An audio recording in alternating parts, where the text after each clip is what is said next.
Let's start our dive into social evolution by laying the basics of what social is. Social here refers to behaviors animals exhibit where they interact with one another and it affects both of them. So interaction that matters to their fitness. For something to matter in this sense, it needs to either benefit you, as the actor, or be detrimental to you. The same is true for the recipient of your action. They need to either receive a benefit or a detriment. This gives us four possibilities. This table summarizes the phenomena we use to describe how animal social interactions have evolved. The top two boxes are behaviors that benefit the actor who initiates them, so you can probably figure out how it is that mutualism or parasitism have evolved to create fitness benefits that are selected for. But how can it be beneficial for an actor to be altruistic or spiteful, since those behaviors are detrimental to the actor? Let's focus on altruism, and let's be overly simple. If there were an altruism gene that underlies animals' altruistic behaviors, how could that gene manage to get passed down through generations? If any animal that displays the altruistic phenotype is risking their lives, then altruistic individuals should be dying a lot faster than non-altruists.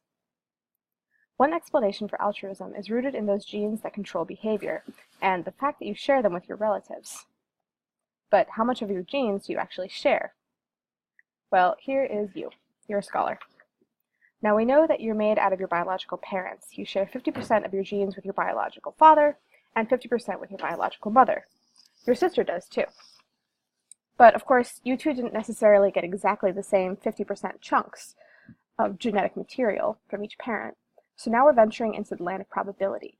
The easiest way to calculate the average relatedness between siblings is to calculate the paths connecting one sibling to another and add up those paths. Paths are made of parent-child relationships. So there's a path from you to your mom, and from your mom to your sister, here in blue. And there's a second path from you to your dad, and then your dad to your sister. Each step along the path, i.e. each parent-child connection, is worth 0.5, and you multiply together all the steps in each path, like this equation on the right. You can generalize this path and step counting idea to any relative. Here's a second explanation for counting relatedness. If the last slide didn't make sense to you, pause here and see if you can figure this one out. You can also refer to your textbook or Google coefficient of relatedness. This is an important concept to understand, so take a second to make sure you get it. Now we're back to our original question. How could altruism evolve? The prevailing theory for explaining altruism among relatives is kin selection. Sacrificing yourself doesn't necessarily mean sacrificing your genes, since your genes are also housed in other people, your family members. The survival of the family members is your indirect fitness, as opposed to your survival and reproduction, which is direct fitness. So if altruism makes sense because you're saving your family, what counts as family? The answer is that it depends how altruistic you're actually being. Altruism evolves when the benefit to your relatives times your coefficient of relatedness to them is greater than the cost to you. So here, R that we just calculated times benefit is greater than C, the cost to you.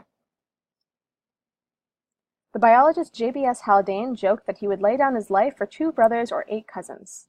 Can you figure out why?